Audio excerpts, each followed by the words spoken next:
Results of the Bigman Pro Show coming up next. I created Species Nutrition with one mission in mind: to provide bodybuilders and serious athletes with no-nonsense supplements that work. I put my name and reputation on every bottle of Species Nutrition products. If you want to be your absolute best, join the evolution. Standing here with my good friend Bruce from Legendary Foods, and they have done it again. Mac and cheese, 47 grams of protein, only 7 net carbs. I can't tell the difference between this and regular. I highly recommend you try this. I love it. Check it out at legendaryfoods.com. Energy pouches are the wave of the future, and Underrated Muscles Locked In is first to bring it to you. With between 50 and 100 milligrams of caffeine per pouch, you can dial in the quick, clean energy and focus you need on the go. Simple, easy to use. Pop one between your cheek and gum to get you through your day, to get you through your workout. Code RX20, underratedmuscle.com. Get locked in today.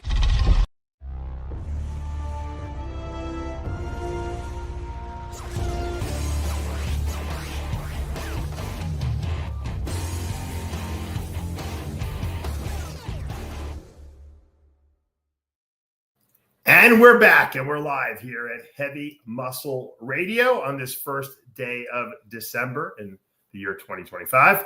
And, of course, I'm here with the technician, Chris Aceto, who is you've been on the road early today, huh? Yeah, Mondays I always forget are crazy busy. No. I had to drop off. I had to drop the kids off early, so I was up early, too, which is, I realize that I do better at night if I can sleep later into the morning, and if I can stay up later at night. I'm just a night person, but I can adapt. I'm very adaptable. I found out, Yeah, but you like to be up super late when nobody can disturb you.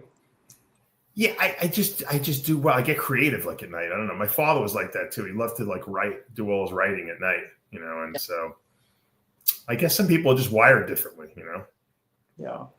But when you have kids, you gotta what you call it? When you have kids, you become your wires cross, Dave. When you have kids, Sure, they're crossed in 40 different directions. That's for sure. Well, we had. It's amazing that we're still having shows. We had a show on Monday it's funny because when I was in India last week, we did the show from India. One of the guys that I had met over there was doing the Japan Pro on Monday, which took place. Obviously, that's the show that Shaun Clarida won the Open show. So, what does Clarida have? 2 Open wins now? Let's see. Yeah, that should be his. He's got 2, and he's had some. He doesn't have 3, I don't think, right? No, he's had very good placings in other. I mean, I think at the Arnold last year he was 7th. Now, not taking away anything from Shaun, because I think he's got a great physique. I love the guy. I've been friends with him for 20 years. What do you think is the reason that Clarida can come into this Open category post-Olympia and dominate these shows and win shows? I mean, he's done it a couple times now. So obviously, he's got a formula that seems to be working for him. Why is that? Well, I mean, I think this show that he just won, he was. He's not the tallest in stature, but he was the biggest guy. I mean, if you take his weight and his height, I mean, he's bigger than these guys. I know there's some criticism about his, quote, stature, but he's got a lot of muscle, and muscle wins shows. I mean, he had more muscle pound for pound, meaning or height per pound or whatever weird metric you want to use, than anyone else he competed against. Yeah. Otherwise, if he was too small, he would not have won. Well, I think what I really want to say, and we'll talk about this more even when we talk about the Big Man Classic that took place this past weekend, I just don't think these lineups are very, very tough. I think there's a lot of second-tier bodybuilders that haven't reached the first tier yet, or maybe never will, that are out there. And you get guys who are top-tier guys like Shaun Clarida. Despite the fact that he's a 212 guy, it doesn't matter. He's a top-tier guy. And he's going in there and he's destroying these guys because you could just see the quality difference in him. when you don't have a guy like Clarida in the lineup, and you talk about the big man classes that took place this past weekend, it's all the second tier guys going against each other, and that's when it becomes a little closer. But when Shaun steps in there, and I'm sure if Keon would have done the show also, I think Keon would have won the show this past weekend, the big man, if he would have jumped into that, even with the diminished, with the size, shorter, stature and the smaller size. I just think that, high top quality guys are going to be top quality, are going to beat, second tier guys. And I'm not trying to take a jab at these guys who were in the show this past weekend or in Japan, because they're working their way up the ranks, and that's how it works, in the IFBB, but they're not there yet. And so I guess my question, Chris, is why aren't we seeing more top tier guys trying to re-qualify for the Olympia for next year and get a quick, qualification in? I mean, I think some of it might be people are positioning themselves for 2026, maybe, like, okay, I'm going to do the Arnold, I'm going to do Pittsburgh, I'm going to do New York, I'm going to do Tampa. So they're building their schedule, for the coming year. And, what you're seeing at the big man in Japan is people who you would call like second tier, not headliners, capitalizing on that, thinking, okay, Bonak's going to not do the show, for example, because Bonak could have done these shows, right? Sure. They would have been a cakewalk for him. Yeah, he would have definitely snagged a qualification, but he did a lot of shows this past year, so I can understand why maybe he didn't want to do it. For some reason, he comes to mind as somebody who's, even if he's not in his best shape, he can win shows against, quote, second tier guys. So people are planning for 2026, and you can't do all the shows. I mean, otherwise, someone like Bonak would have done that show. I mean, they have other commitments. There's, trying to come up with game plans for 2026. I mean, would Sass have won these shows? I mean, he did 8, but he can't do all the shows. No, but he would have. But he would have. This would have been an easy, probably snag qualification. How would have Quentin done at the big man? Yeah, Quentin at his best would have decimated these guys, but he did a million shows too. So I guess there's a wear and tear factor. Well, so you'd hate to go. I hate to see Quentin go in there and come in second or third. You know what I mean? Yeah, I mean that is my point. People have wear and tear. They've done the shows, and by the time these shows are late November, they've already done so many shows that they just can't. They can't continue to go without an oil change. No, yeah, and Joan Perdalis, who everyone was kind of touting as being the next big thing, you think he would have come in here and beat Clarida, but he didn't. Took third. I would have predicted that he can't beat Clarida. Period. Well, I mean, so do you think he's overrated, this guy? I just said that Clarida will beat him every time. Well, then you're telling me he's overrated, because Clarida's not an open guy really, and he's beaten him. What do you like about him? What does he need to improve in your estimation to be a top tier guy in the open class?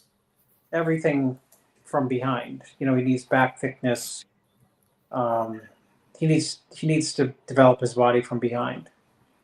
So you think he's got the showy muscles are there, but he doesn't have the. Well, people are looking at this stance, front double, front last spread, and saying Mr. Olympia. Yeah. The last thing, yeah. He's got small glutes, and he's he's not there yet. But that's when I say second tier guys, I mean these are guys that are journeymen. My father would call these guys, and they're on their way up. And some of them will make it to the first tier. Some guys never will, and we don't know that yet. But these are guys that this is the group of people we're seeing hit these post Olympia shows, and we're not seeing the guys who really need to requalify doing these shows. And I mean, obviously, Martin requalified, which was smart. Andrew didn't need to requalify, but he hit the show anyway and got a win, which I thought was nice in Romania. Smart move on his part. There could have been a couple other guys that could have jumped into this arena probably and snagged a win, made some money for themselves. Who would you have liked to see at these shows that maybe wasn't there? Any of the top 7 from Texas.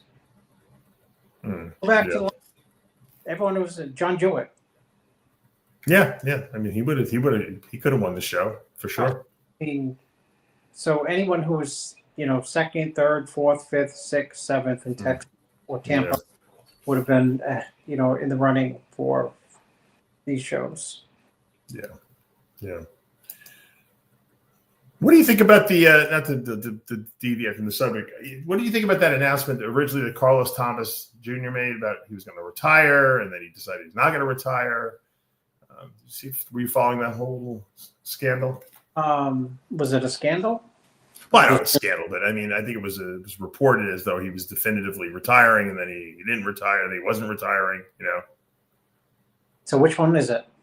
I'm assuming he's not retiring, but I believe that was the last where we left off. No, we both really think very highly of Carlos Thomas. I'm friends with him and his dad, and I didn't talk to him, because I figured if he wanted to make a statement, he would have contacted me. But he's super young. He can take some time off. He wants to get some degrees in school. I think that's smart. I said, he's never going to stop training. I know his whole mentality. I mean, he'll never stop that. I think the pressure was a little too much. I think people were expecting too much from him, and sometimes that's not good for you because it weighs on you, and then you can't be your best.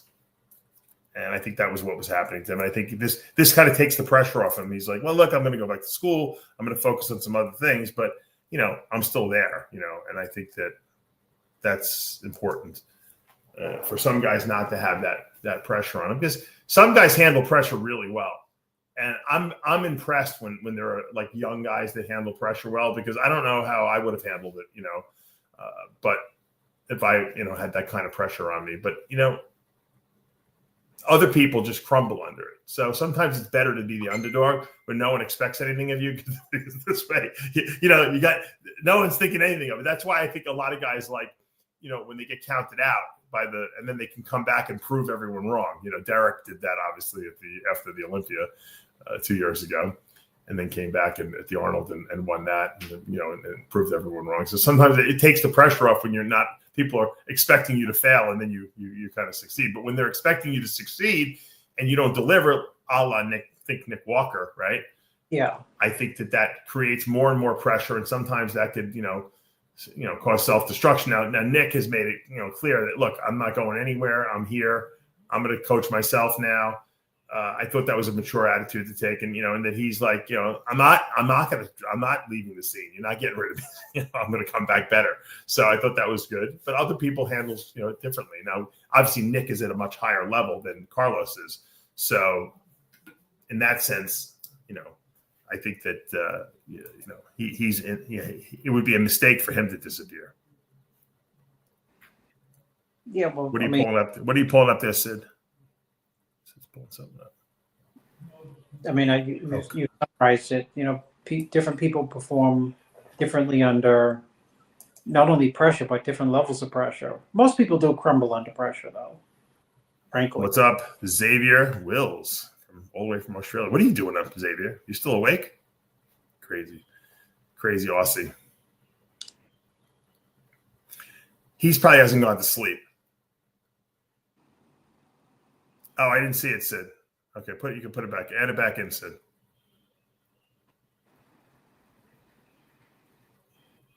I removed it because I didn't see it. It wasn't showing up what you thought was showing up. It was showing one of my browsers, Sid. So just you can replay. Look, I predict Carlos will be back, and he's going to be really good when he comes back. When he's ready to come back. Let me get rid of that. Let me stop the screen. Now put it up. I think it should solve the problem. There we go. So this was him guest posing last week. The Minnesota State. He's obviously still working out, Chris. Wow, Xavier, you're up at 5:15 in the morning. Holy mackerel. I love it. See, Xavier is the opposite of me. I would like to go to sleep at 5 in the morning and wake up at like 1 in the afternoon. Xavier gets up at 5 in the morning. And probably goes to bed at 8 o'clock at night. More knowing him, probably not.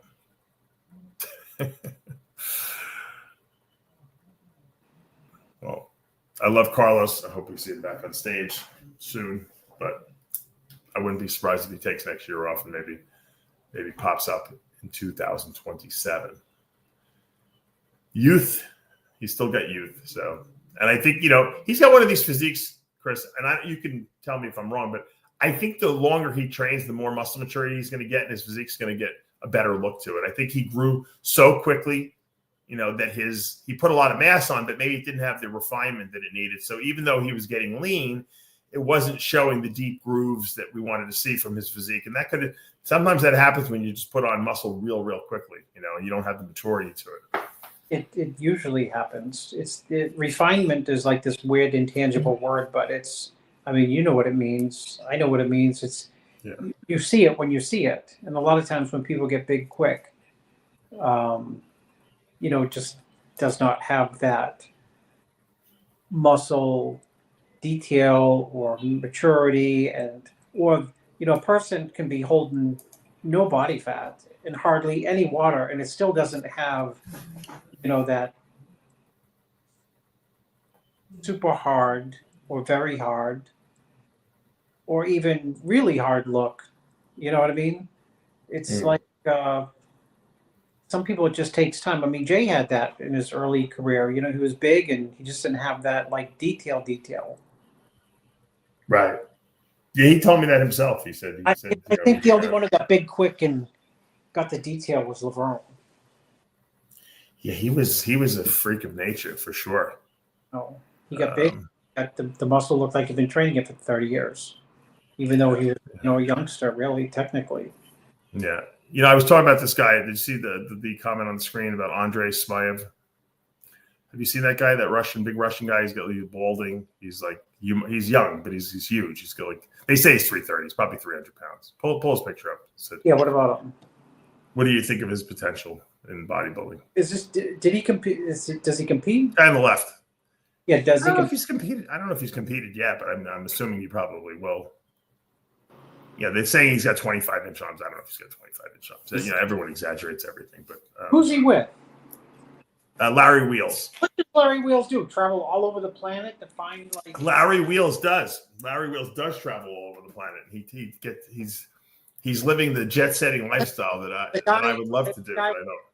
He would not win the big man. How's that? He's very hairy right now, and he's got a lot of.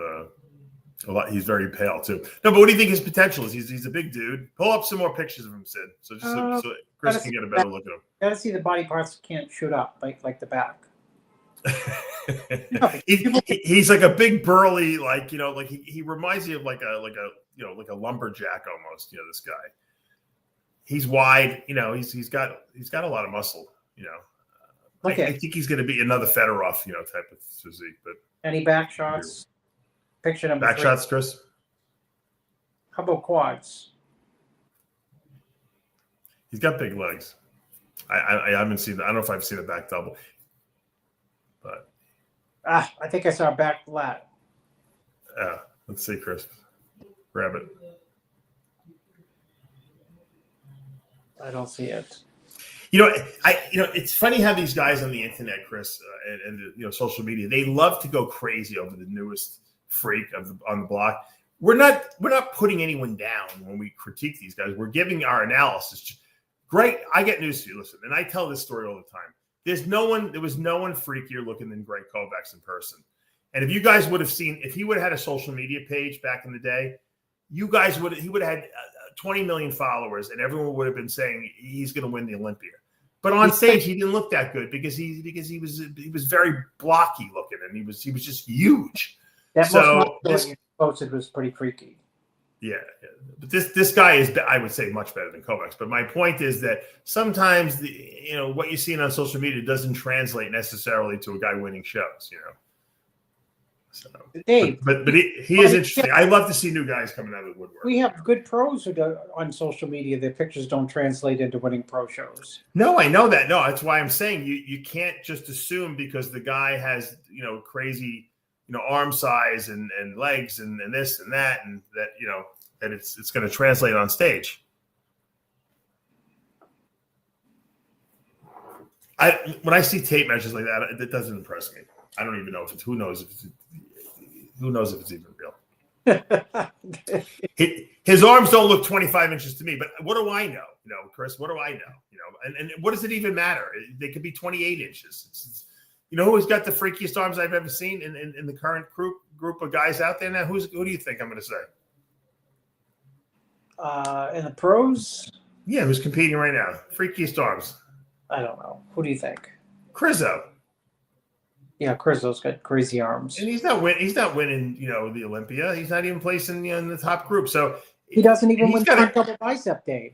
No, I know he's got some of them. I wish I had his arms, Chris. His arms are so, and his arms are way better than this Russian guy's arms. I got news for you.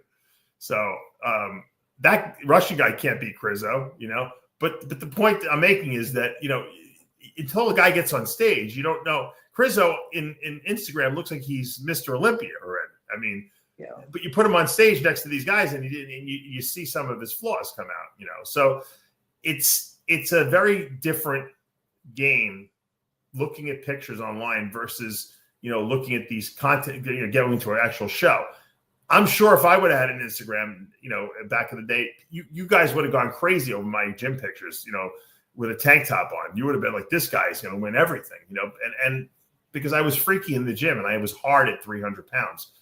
It didn't translate, obviously, to me winning, even a pro card, but I would have made money, and I would have had a lot of popular following, and that's fine. And that's some of these guys, that's the best they're going to do. And you know what? That's pretty damn good because, making a living from bodybuilding is better than winning shows and not making a living from, bodybuilding. Because if you win the wrong pro shows, you're going to make 5-10 grand here or there. Obviously, if you win the, some of these new shows that are out now with all the prize money, you can do very well for yourself. But, back in when Chris and I competed, it was about contracts for supplement companies, representing them. It was about magazine exposure. That's how we made our money. Guest posings, which they really don't have very many of anyway, appearances. And it's a different world now, So stuff like this, sensationalism on Instagram is really important, for your brand, so to speak. And sometimes it's better that you don't even compete. Remember, who were they? We were just talking about. They were talking about a guy who should never. What's his name? Sam Sulek, who just got his pro card. They said Sam shouldn't even compete because he's so popular on Instagram. If he doesn't do well, people are going to say he's not authentic. But the guy competed. He won his first show. The second show he did, he got his pro card. So he proved everyone wrong. So maybe he'll never compete again. I don't know. I don't know what his goals are. I think he's doing the Arnold. Oh, he is? Okay. Good for him. He's willing to risk it all, put it all on the line. I think what he realizes, and I think a lot of guys realize, sometimes how like they say the best part about a wedding is the planning of the wedding, Chris, and that the actual wedding is kind of like a downer almost, because it's like you spend all this money, all these months planning the whole thing, and then you don't even enjoy it. It goes too fast. But same thing with the bodybuilding. Sometimes for fans, it's watching these guys get ready, the whole process, the food, the training, the suffering, the mental state, the daily blogs they do about what they're experiencing and what they feel. Those are the things that the fans really love to follow. And sometimes how the person does in the show doesn't even matter, because it's the whole journey that people enjoy watching. It's kind of like reality TV. Yeah. So, and I think Sam Sulek embodies that tremendously. This Russian guy embodies that. Larry Wheels embodies that. No one cares if Larry competes or not. He finds the most interesting people on the internet. He gets on an airplane and he goes and visits them. And him and Adam Silver, Adam is his film guy. They film it and they put it up. And he's got a tremendous, YouTube and Instagram following, and the guy's making money. So, and he's traveling all over the world. At some point he might settle down. He might stop doing that, but he'll always remember all those, for the years that he did travel. It's a pretty interesting lifestyle. So I think he's back in the U.S. though now. He was in Dubai for a while. Yeah, he's around. I think I ran into him in Romania. Ran into him in FIBO. Yeah, they go everywhere. They go everywhere in film. It's crazy. So what did Dennis James say? Dennis James said he had the biggest forearms and hands he's ever seen. Literally, made him look like a little girl. Well, we're old now, Dennis and I, and all the older people. So, but the guy looks pretty big. Where'd DJ see him, in Germany? I would imagine so. Dwarf Julius Maddox's hand. There's a video. Yeah. Sid, see if you can find a video of that. So has he competed? Or does he plan to compete? I don't think so. It says Smayev works at a factory. He doesn't even care about popularity. He's not a social media guy, like Dave's saying. Well, yeah, Chris, I'm lying. He's not a social media guy, but he's got an Instagram with a million followers on it, or whatever it is. I love when people like try to it's like we have a channel full of like narcissists that want to constantly just put that tell me that I'm doing the wrong thing. It's unbelievable. If he didn't care about social media, he wouldn't be on social media. Yeah. Right? But it is incredible. Look, he's a big freaky guy. They'll get this guy to compete eventually. Why not? I'm sure he doesn't want to work in a factory the rest of his life. I'm sure he'd rather just make videos all day, right? I mean, let's face it, right? After the show, George will instant message him. Sid, pull up his page again. Pull up his page. Let's get him on the show. We got to. Do we have to get George to join? Yeah, George could translate for us. He must speak Russian, right? Exclusive interview, Dave Palumbo. How many followers does he have, Chris? 600. He doesn't care about social media, but he's got almost 1 million followers. Sid, you don't follow him. You better follow him. We're gonna say we don't support him. He's another myostatin negative guy, Chris. I can guarantee it. Well, he could just have good GH, Dave. No, you can tell. Look at those calves. Who's the other guy? He's always with that other guy too. There's like the two of them. They're like two Russian lumberjacks. Too bad Eugene Mission still isn't alive. Eugene probably knows who those guys are. We can get him on the show to translate. May he rest in peace. Big dudes, though. Those guys look like they'd be great strongmen. See, I'd like to see that guy doing strong. If he works in a factory, he's probably good at lifting up awkward objects. He'd probably make more money, doing the strongman stuff, the world's strongest man. Those guys make some serious money. They have some serious followers too. You'd be shocked at how many people follow like Brian Shaw and Hapthor Bjornsson and all those top guys. They have like a serious. They have like regular people following them, not just like bodybuilders or strongmen. So it's pretty. I'll say, oh yeah, this is this guy. Dave refers to them as regular people. Regular people. Yeah, no, I'm saying the fans are regular people, not these guys. So no, it's good. Let's talk a little bit about the Bigman Classic that took place this past weekend. Well, Sergey Donalov won the France Pro. Yeah, that's right. Yeah, he was going. Because Sid was in Dubai. Yeah, he's a freak, that guy. I didn't know that was the guy who won that show, the France. Yeah, he looks a little different when he's off season versus on stage. There's a lot of big dudes out there now. Whether they're going to make an impact on it, just because you're big doesn't mean you're going to win the Olympia. But I like the fact that we have a lot of new muscle guys coming out of the woodwork. Usually, Chris, we think of all the best talent coming out of the United States, right? But I think we're seeing a lot of Europeans. We're seeing a lot of Middle Eastern guys really seeming to dominate, and push the envelope. I think we have less American guys than we had in the past, ever. Because it was always the sport of bodybuilding at the top was always, I think, dominated mostly by American bodybuilders. Don't what you say? Top 5 at the Olympia, 2 Americans and 3 non-Americans, right? First, second, third, fourth. Yeah, two Americans. Well, I'm saying in the past it was always Americans. Now lately we're getting more. We're getting Middle Eastern. We got Hadi. We got Andrew. We got all these guys coming out of the woodwork. Now I see more talent coming out of the international bodybuilding community. Now the question is it because since Jim Mannion kind of expanded worldwide, do we have more opportunity now in the IFBB Pro League than we had in the past, or is it just that the talent pool? Like the bodybuilding is more important in these other countries, and we're seeing the talent pool nurtured there more, and we're seeing less in the United States, more guys going to like Classic and less guys going into the Open. Which do you think it is? I can't put my finger on it, but I would say it's a small combination of all of those. I mean, I think we're going to see. Yeah, it's sorry. one thing. It's all those things you mentioned a little bit.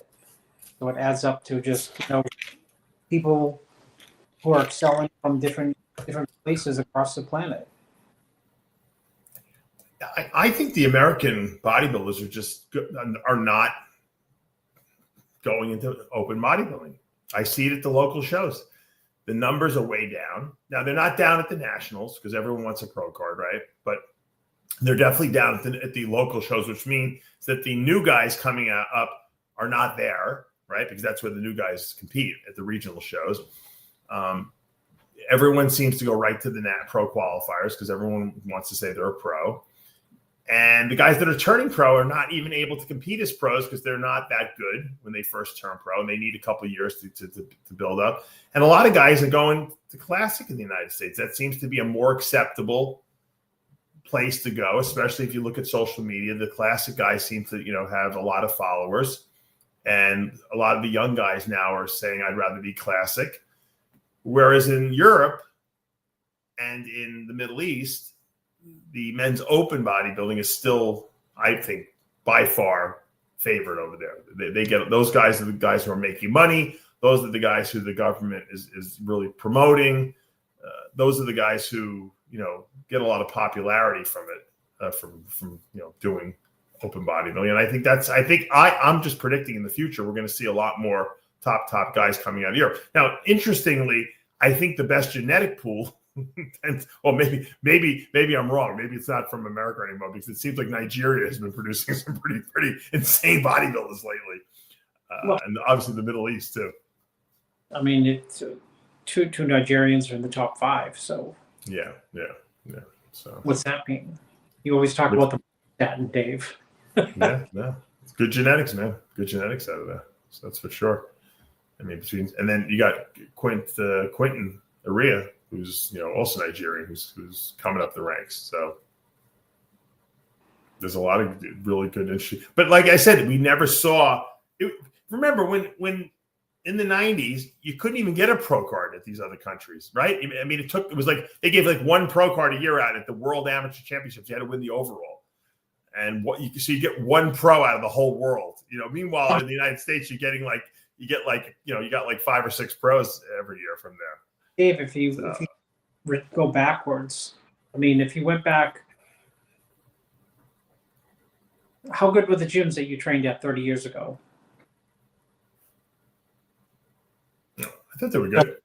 The point being is go to a gym 30 years ago in Qatar, Dubai. Oh yeah, there was nothing there. Yeah, you're right. There.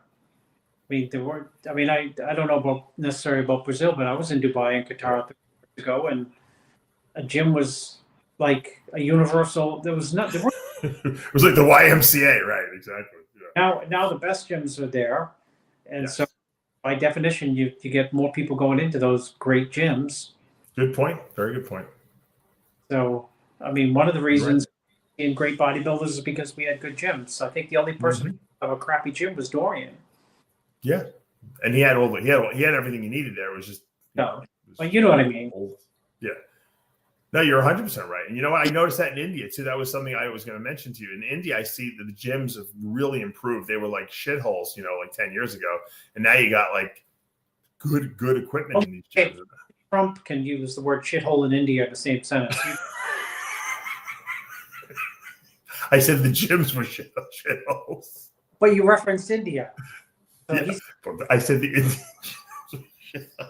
He says shithole countries, though, he says, right? You referenced only the gym. I was only referencing the gyms. So, yeah, you piggy. Sit down, piggy. Anyway, Chris and we trade videos. There's a comedian, Matt Friend. He's a young guy. I think he does the best Trump impression of anyone.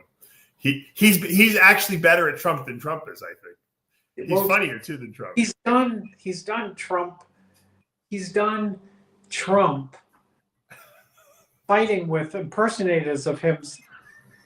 That's the best one ever. Yeah.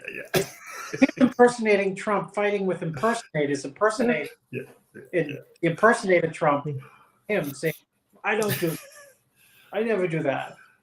No, he's really good. There he is. Yeah. I can't hear any volume. So. Well, actually, we golfed a couple of times at Mar-a-Lago, but creepy Clinton. They're not talking about creepy Bill Clinton getting a back massage like a dead dog. You had the Cookie Prince. The Cookie Prince was getting a rub down. But I never knew this sick pervert. He's sicker than the Democrats, which is honestly hard to believe. But you have Ghislaine with the short hair, who I never knew either. But these are sick. Never Epstein. Those are fake videos. It's fake news. And we're going to do something about it. So Epstein, China, Stormy Daniels, Xi Jinping, Putin, bad people. Marjorie Taylor Greene, a traitor. He's the best. I really love this kid, man. He's like the next Rich Little, really. Trump would like to hang out with, not Trump, Matt Fried. He would like to hang out with Jimmy the Bull. Right? Yeah, probably. He did that. This guy Matt Friend did an impression of his like, I don't know if it was his uncle. I think at Thanksgiving dinner. I don't know if you saw that. He said he was doing it right to his face. They were talking back and forth. He sounded exactly like him. Have you seen him with Obama right in person? Well, he does it right for these people, and he does it all the time with people. He did Jamie Foxx. He did the guy who's that, like the Italian the comedian. Yeah, who talks so like what's it right? Guys, get a quote from Jay Cutler on Andrew Jacked. What do we need? We need a Jay Cutler quote? I think Jay thinks he can win the Olympia, right? He told me that. He told you that? I think He's going to be the next, if Andrew Jack is Mr. Olympia all the way, as far as if he just he has all the tools. So is he going to be the next, if I was a betting man, I would probably favor Andrew to come in and win the Arnold and Olympia in 2026.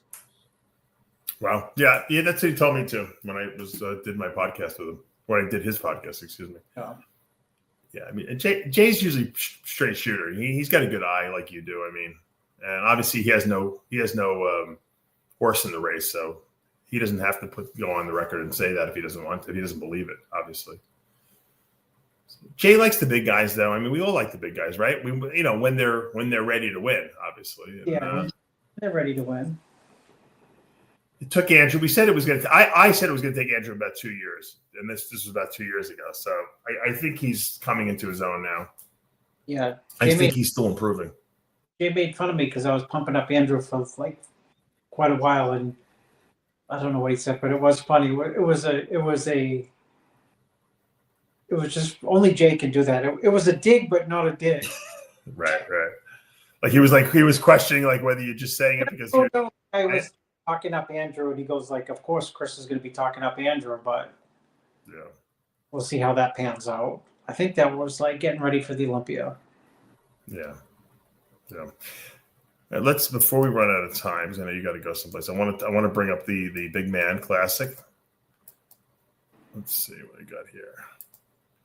All right, Damian Kuffel from Poland wins his first pro show, qualifies for the Olympia. He was in Classic, I think, a couple years ago. Yeah, he was at the Classic Olympia in 23. So, Great. Is he better now as an open guy, or was he better in Classic? I don't even remember him in Classic. Maybe Sid could find a picture of him in Classic. And I only know that Obviously, he was in yeah. Romania, and someone told me, "What do you think of this guy?" I said, "He looks good, big, hard." And they said he was in Classic 2 years ago, and I just figured this guy who was telling me that doesn't know what he was talking about. Then someone else told me, "Wow, that guy got third place. He was in Classic." You see, I look at his physique, and he definitely deserved to win because he's the biggest guy, and he was hard, and he was in really good shape. But I don't see I see some of these guys, these Instagram sites that report on these guys, and it's like they're like fanboys of these people, and they want to make it seem like that they're predicting great things in the future. I don't see this guy ever winning the Olympia. I don't know about you. Oh, there he is in Classic. Yeah. I mean, he's got a nice physique. He's got a small waist. He's very broad. I don't see him ever being a top Olympia guy. Now, I could be wrong. I hope he proves me wrong. I feel like Bob Grush can now prove me wrong. But I don't see him. I think he once again showed up at his show at his best, and he beat everyone that was there. And that's great for him, and he's going to go to the Olympia for that. And I respect the hell out of that because that's hard work that got him there. And look at how much size he's added since he was a Classic guy. He probably was holding himself back in Classic anyway. He probably should have been an open guy all along. But regardless, he added the muscle, and he's up there, and he won, and he should be very proud. Not many guys can say they won a pro show and they're going to the Olympia. So how he does at the Olympia, I don't think he's going to do very well. But like I said, maybe he'll put another 20 pounds of muscle on his body over the next year and a half. I don't know. He could be in the midst of a growth spurt now that he's not being held back and confined. It's not an insult. Sorry, William. How would he do against Bonac? My point is, I think of when someone says how would he do in this show? How is he going to do in the Olympia? I don't say well, how would he do against Derek? How would he do against Sampson? I just pick Bonac because it's understood okay, he'd get crushed against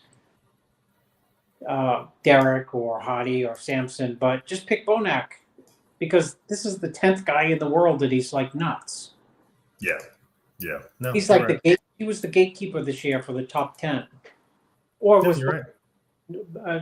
Good Vito was 10th. I think Bonac was 9th. Right. So maybe I should use Good Vito. I mean, he's got his arms are a little small. He's got a good taper. He's in really good shape. And I respect that. But I didn't think the lineup was. Here's Mark Hector, who a lot of people thought was going to win the show in second place. He looked a little he was harder than he had been, but he looks like he's a little on the smaller side here than we've seen him, which I think worked against him for this show. And then you have Pablo Munoz from Spain, third. I mean, this is not a serious lineup. Roberto Buonanomo is in the fourth position, and then of course Andre Gerstner in fifth. Also Andre Gerstner. Yeah. Where's he from? He was in Classic a couple of years ago or last year. He's from Germany. And Buonanomo is from Italy, of course. So, it's good showing for these guys. Everyone, what I do notice is a lot of these European shows, everyone's in shape, which is nice to see a show where everyone's in shape. So you can judge these guys against their best.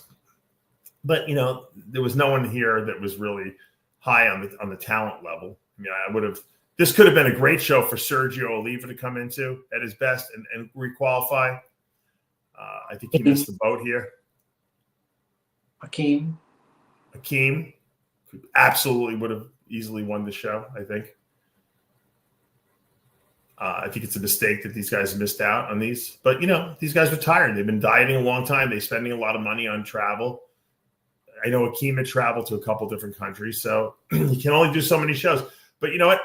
I think when you get a guy who's at that level where they're not quite top 5, 6 at the Olympia yet, but they're in the top 10, and the qualification is important for the following year. I think what they should do is if they're in the Olympia, they should do the whole post-European tour, so to speak, and hit every show. You know, and try to get requalified, make a little bit of money for yourself. If you're winning prize money, you can pay for your trip there. At least it'll cover your trip. And you know what? You're making a lot of contacts in all these different countries. And the promoters will love you because the promoters love top guys.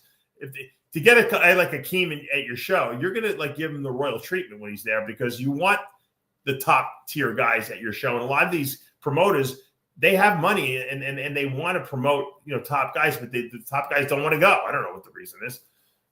After the Olympia, what are you doing now? Making a vacation out of yourself. You can go to Spain. You can go to, Romania. You can go here. I mean, you can make little mini vacations out of it. You spend 1 or 2 days after the show there and then go to the next place.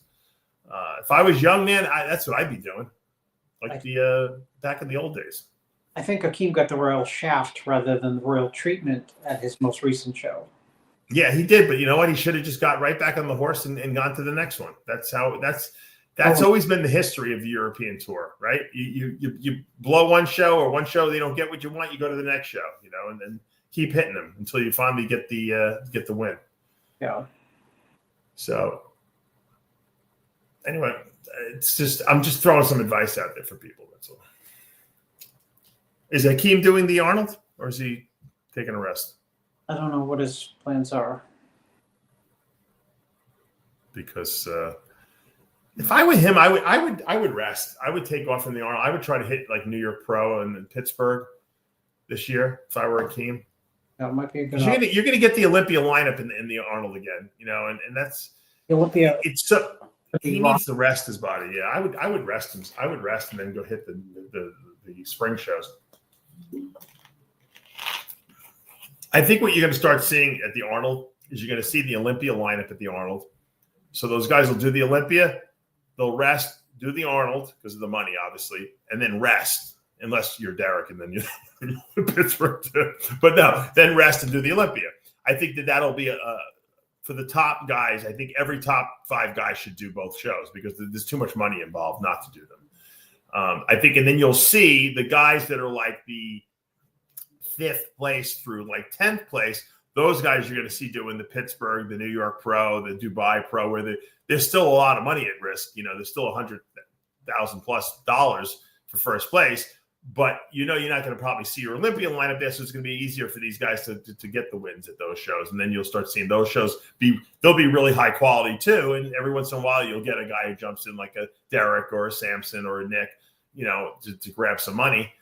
And I think that you're going to see in other words, we're going to see great shows in the winter for the Arnold. We're going to see the great Olympia. The Olympia obviously is in September this coming year. So it's early. And so you're going to have to qualify early. There's not as many qualifiers, Chris. Think about it. It was late this year. You got a whole extra month of qualification. You're not going to have this year. So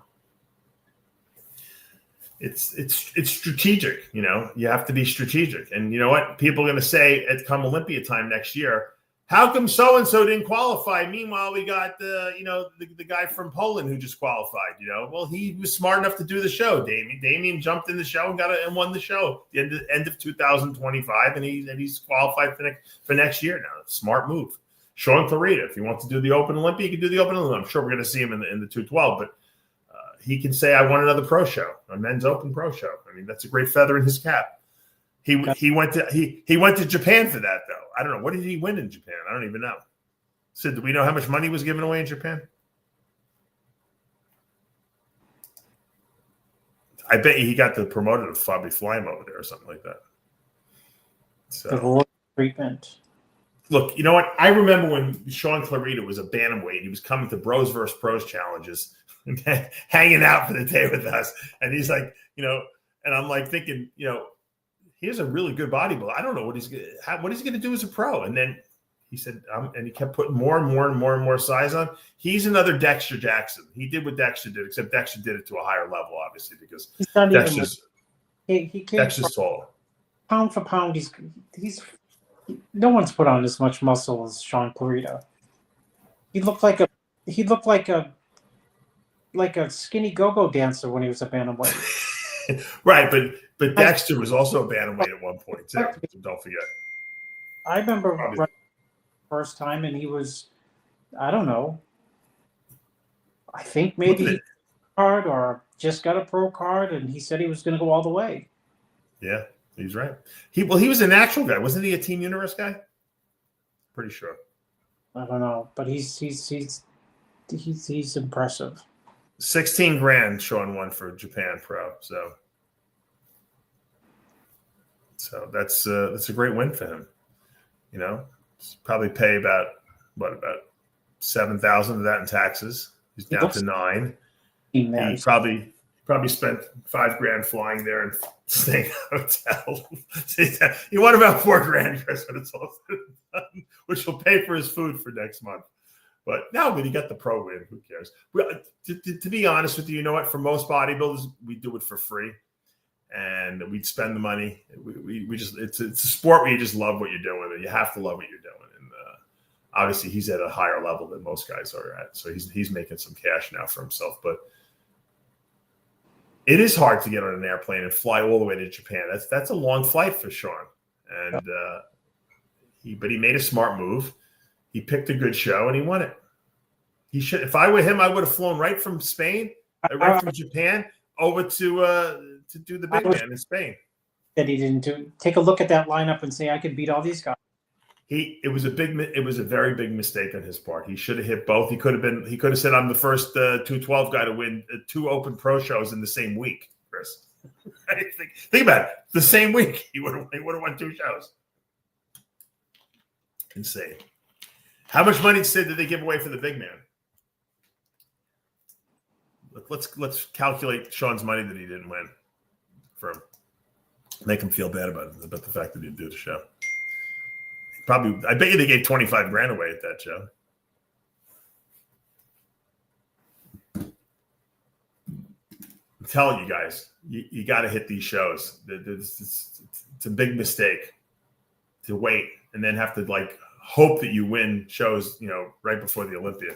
What is it, 15 grand? All right, so let's see, what did Shaun lose? So he would have got, he could have doubled his money.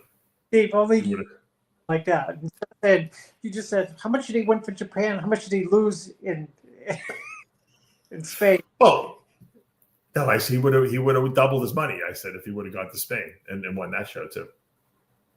So he blew it.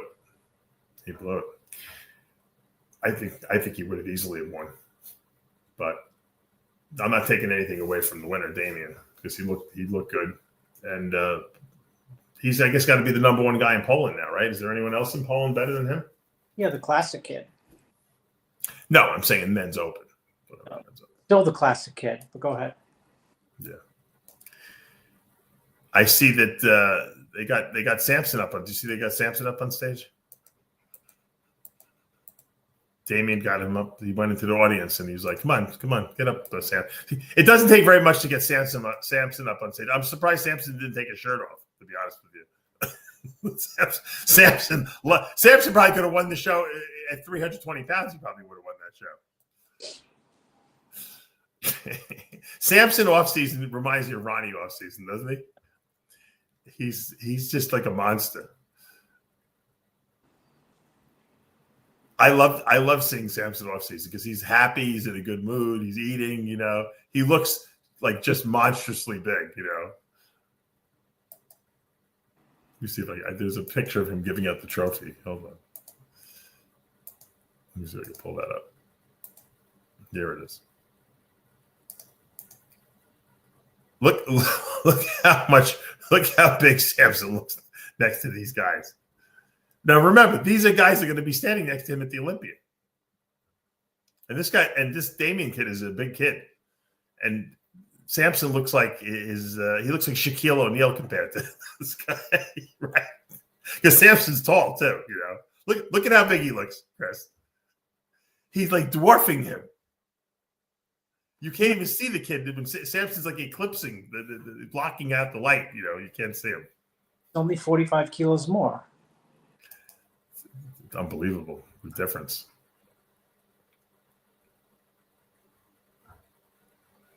So, next year, this guy brings up a good point. Next year, they're doing a pro-am at New York Pro. They're putting an amateur division. I have to imagine that they're doing that because the amateur division makes money. I mean, think about it. Imagine just holding a pro show with no amateur. Steve must lose money on that show. I think he must do New York Pro almost as like I'm sure he gets some sponsors for it, but it's got to be hard for him to raise the prize money at New York Pro when there's no amateur show to support it. So I think it's a good move on his part to do the amateur show. I thought he should have done it a few years ago, but he'll obviously have to make it into a 2-day show, I'm imagining, probably like a Friday, Saturday type of situation. But I think it's a good move because I know Steve wants to get that prize money up over $100,000. Like, I talked to him about that before. And he's not going to give away his own money, which would be stupid. So he's got to be able to, leverage, an amateur show to bring in some more cash. So I think that would be a great move on his part if he can get that New York Pro prize money. Imagine having New York Pro and Pittsburgh a week apart, Chris, and getting, $100,000 in both shows. I mean, guys would do both. They'd go, it would be like, I don't know, they'd have to call it like the Twin Towers or something like that. Like the twin something or another. We have to get Blackman to create a good headline for the two shows. Derek called it the Triple Crown. This would have to be like the double whammy or something like that. I won the double. It's like Pittsburgh, New York, or what would they call that? I don't know. Like like they call the Subway Series. If it's both in New York, but they got to call it something else. Yeah, it's crazy, Dave. I knew you're going to spit out something. We need some kind of like baseball or football analogy or something like that. So I'm surprised no one in the peanut gallery hasn't come up with a good one. No, but they said the Russian kid's going to win them both. Yeah, you have the Russian? I hope he does. I sometimes like to doubt people purposely so that to challenge them to prove me wrong. I'd love to see that Russian guy on stage, and see how he looks. I think though that he's more impressive. Like if he did strongman, I think he would be probably make a shitload more money, and he wouldn't have to diet. He could have 35-inch arms as a strongman.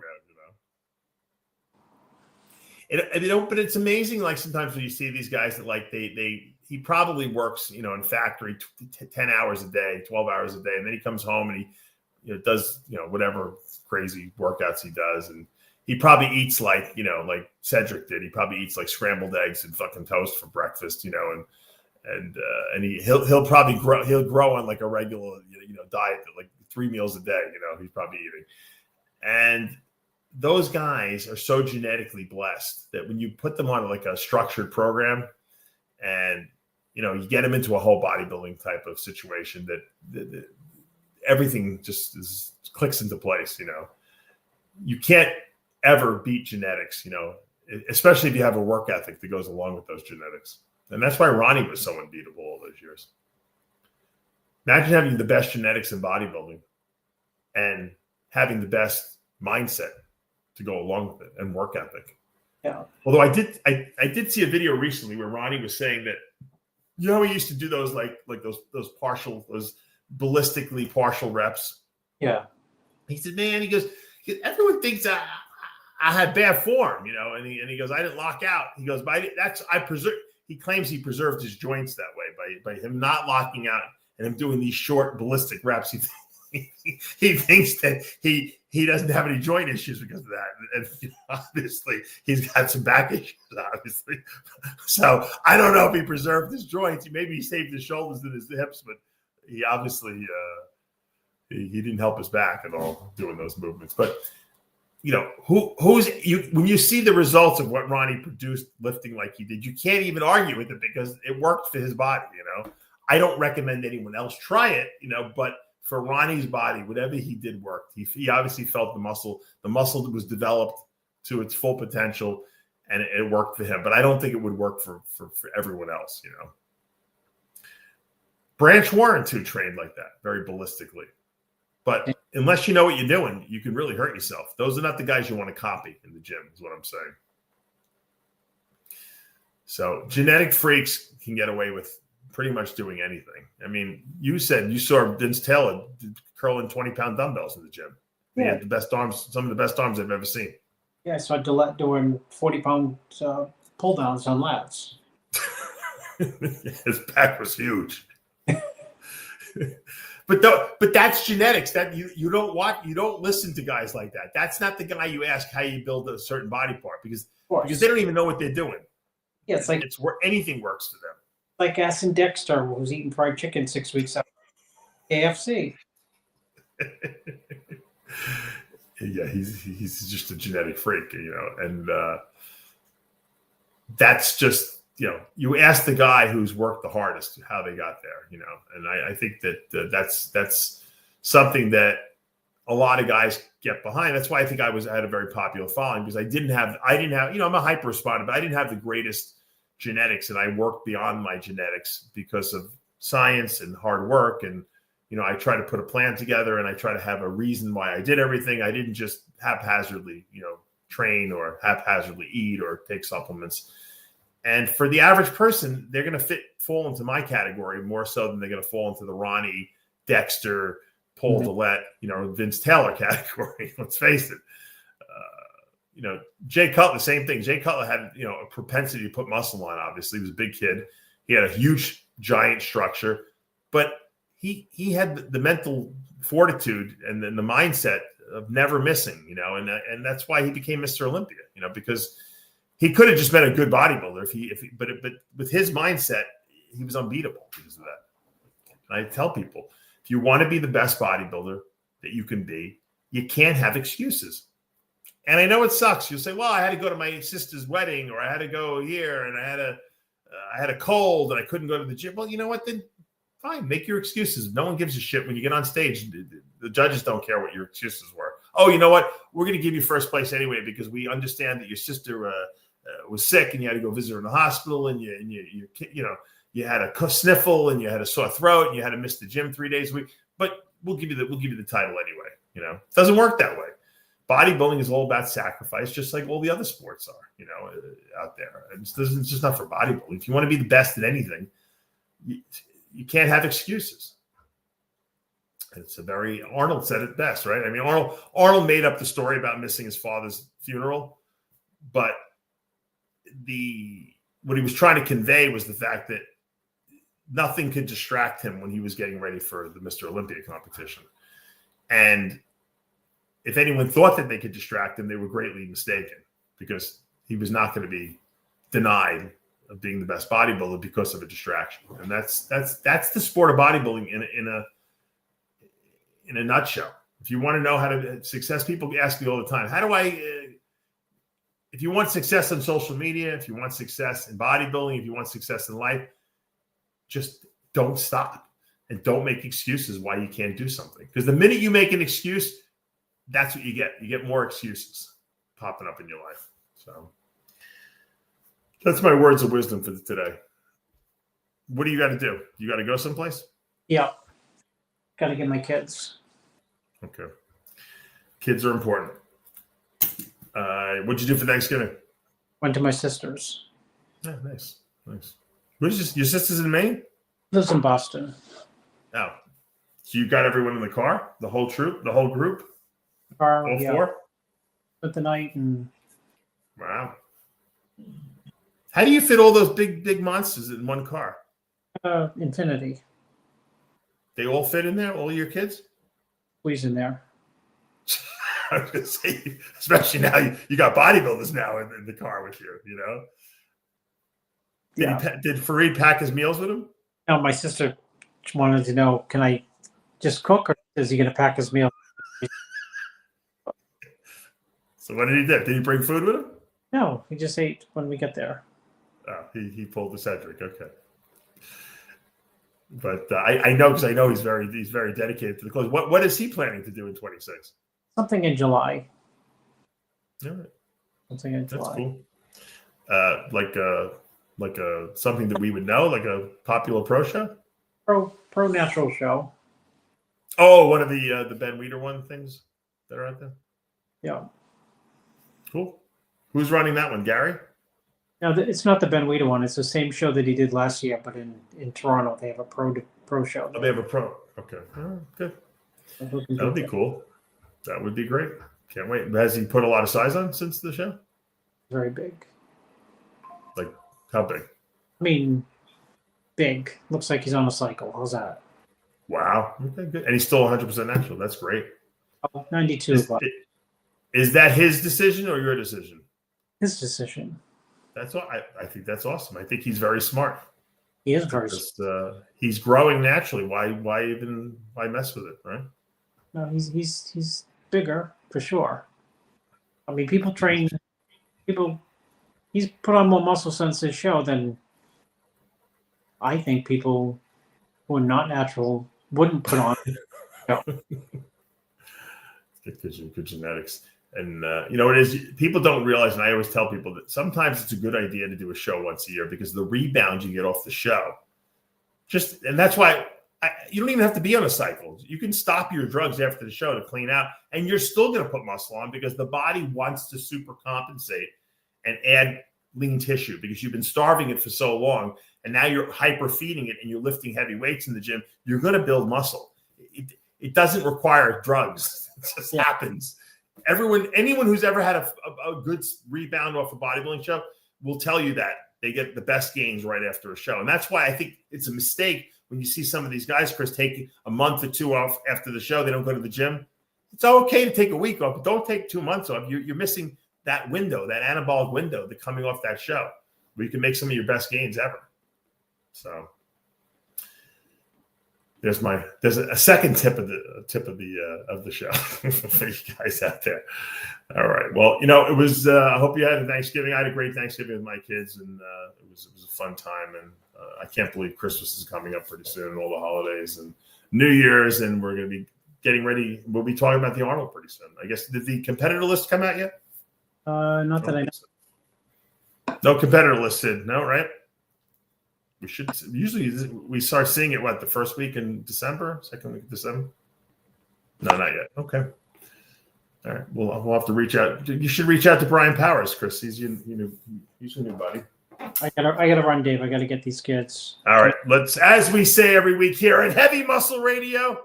Truth hurts. See you next week, guys. My voice hurts.